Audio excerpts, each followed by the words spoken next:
4 గంటలకు వచ్చిందంటే మీరు 5 నిమిషాల్లో నేను కూడా ఆపేస్తాను మాట్లాడడం. అందరికీ నమస్కారం. వేదిక మీద ఉన్న మీ అభిమాన నాయకుడు నిరంతరం మీ మధ్యలో ఉంటూ గెలిపోవడానికి సంబంధం లేకుండా మీ మంచి కోరుతూ మీ బిడ్డగా మీకు సేవ అందించడానికి మీ ముందున్న సోదరులు రోహిత్ రెడ్డి గారికి, అదేవిధంగా కాసాని జ్ఞానేశ్వర్ గారు. చాలా మందికి కాసాని జ్ఞానేశ్వర్ గారు అంటే తెలియని వాళ్ళు ఉండరు. జిల్లా పరిషత్ చైర్మన్ గా ఈ ప్రాంతంలో సేవలు అందించి ఎప్పుడు పిలిచినా ఈ ప్రాంతానికి వచ్చి ఇక్కడున్న ప్రజలతో మమేకమై ఇక్కడ సమస్యల పట్ల అవగాహన ఉన్న వ్యక్తి కాసాని జ్ఞానేశ్వర్ గారు. ఈ రోజు మన ఎంపీగా పోటీ చేస్తా ఉన్నారు. బీఆర్ఎస్ పార్టీ తరఫున కేసీఆర్ గారు పంపించారు. వారితో పాటు మన పార్టీ అధ్యక్షులు ఆనంద్ గారికి, వికారాబాద్ ఎక్స్ఎమ్మెల్యే గారు, అదే విజయ్ కుమార్ గారికి వైస్ చైర్మన్ గారు, వేదిక మీద ఉన్న రాజు గౌడ్ తో పాటు పార్టీ అధ్యక్షులు యాలల్ వైష్ణవాస సంబంధించిన పార్టీ అధ్యక్షులు, అదేవిధంగా సోదరులు వేదిక మీద ఉన్న వాళ్ళందరికీ కూడా ప్రతి ఒక్కరికి పేరు పేరున, అదేవిధంగా ఇక్కడికి వచ్చిన మా అన్న చెల్లెళ్ళకి, మా అక్క తమ్ముళ్ళకి, మీ తాండు రాడబిడ్డగా మీకు అందరికి కూడా చేతులు జోడించి నమస్కరిస్తా ఉన్నాను. అదేవిధంగా పత్రికా మీడియా సోదరులకు కూడా. రోహిత్ అన్ని మాట్లాడినాడు. ఏదైనా చెప్పుదామా మిగిలిపోయిందంటే ఏం కనిపిస్తలేదు. కానీ ఒకటి చెప్తున్నాను, కేసీఆర్ గారు 3 సార్లు ముగ్గురిని పంపించారు. ఒకటి కొండ విశ్వేశ్వర రెడ్డిని పంపించారు. కేసీఆర్ పంపించింది కదా అని కారు గుర్తు మీద ఓటేసి గెలిపించి పంపించారు. రెండవది రంజిత్ రెడ్డి గారిని పంపించారు. రంజిత్ రెడ్డి గారు ఈ జిల్లా కాకపోయినా ఎక్కడోడు ఏం కథ ఏమని ఆలోచించకుండా కేసీఆర్ పంపించాడని ఒకే ఒక మాటతోని కారు గుర్తు మీద ఓటేసి గెలిపించి పంపించాం. కానీ ఇక్కడ ఈ ప్రాంతానికి సంబంధించి ఈ ప్రాంతంలో సేవలు అందించిన కాసాని జ్ఞానేశ్వర్ గారిని ఈసారి కేసీఆర్ గారు పంపించారు. పెద్ద ఎత్తున పెద్ద మెజార్టీతో కారు గుర్తుకి ఓటేసి గెలిపించి పంపించమని మిమ్మల్ని అందరూ కూడా వేడుకోవడానికి ఇక్కడికి రావడం జరిగింది. అయితే ఒకటి మాత్రం వాస్తవం, ఈరోజు కాంగ్రెస్ పార్టీ నుండి పోటీ చేస్తున్న రంజిత్ రెడ్డి గారు టికెట్ అనౌన్స్ చేసినాక కేసీఆర్ గారు ఇబ్బందులలో ఉన్నప్పుడు, కేసీఆర్ గారి బిడ్డని జైలుకు పంపించినప్పుడు, అరెస్ట్ చేస్తున్నప్పుడు నవ్వుకుంటూ పోయి అవతల కండువా మార్చుకున్నాడు. చూడండి, నిజంగా మానవత్వం లేని మనిషి. ఖచ్చితంగా ఈరోజు ఆయన బుద్ధి చెప్పాల్సిన అవసరం ఉందని మిమ్మల్ని అందరినీ కూడా కోరుతా ఉన్నాను. అయితే ఇప్పుడు మాట్లాడుతూ కాంగ్రెస్ పార్టీ 5 నెలల్లో ఏం చేసిందని చూసిన విషయాన్ని రోహిత్ రెడ్డి గారు చెప్పినారు. కానీ ఒక వారం రోజుల నుండి కేసీఆర్ గారు బస్ వేసుకొని ప్రతి ఊరు తిరుగుతా ఉంటే తండోపతండాలుగా వచ్చి ఒకటే చెప్తున్నారు, అయ్యా నేను ఓడగొట్టుకున్నాం, మేం నష్టపోయినాం, మేం మోసపోయినాం, ఈ ఎన్నికల్లో మాత్రం కారు గుర్తు మీద ఓటేస్తామని చెప్తున్న విషయాన్ని మీరందరూ టీవీలలో చూస్తున్నారు. అందరు కూడా ఈరోజు కేసీఆర్ గారు తిరుగుతా ఉంటే బీజేపీ వాళ్ళకు కాంగ్రెస్ వాళ్ళకు వణుకు పుట్టింది. కేసీఆర్ ఇట్లాగే తిరుగుతా ఉంటే ఒక్కరు కూడా మా ముఖం చూడరుగా, కేసీఆర్ నాపితేనే మా ముఖం చూస్తారని 2 రోజుల నుండి ఆయనను మాట్లాడకుండా, ఎవరి దగ్గర పోకుండా, మైక్ పట్టుకోకుండా ఆయన ఇంట్లో కూర్చోబెట్టిండ్రు కావాలని.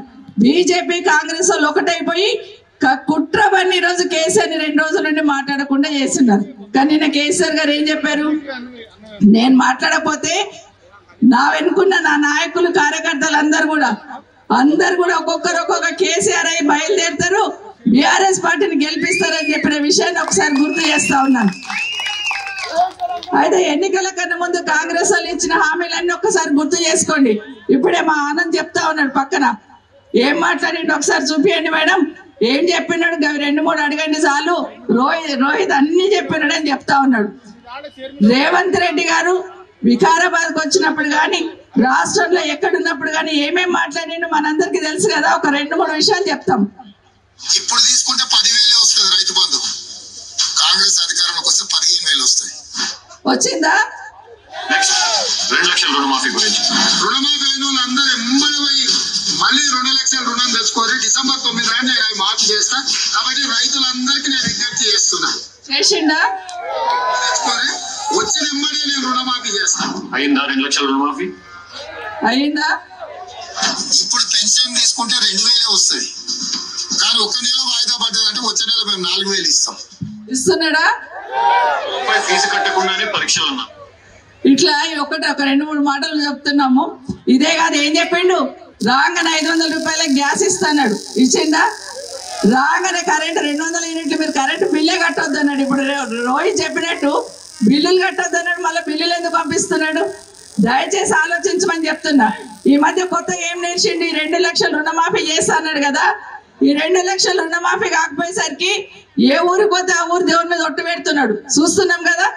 యాదగిరిగుట్ట పోతేనేమో నరసింహస్వామి మీద ఒట్టు పెట్టే, గద్వాలు పోతేనేమో అక్కడ అమ్మవారి మీద ఒట్టు పెట్టే, అక్కడ పోతేనేమో సిరిసిల్ల పోతేనేమో వేములవాడ దేవుడి మీద ఒట్టు పెట్టే.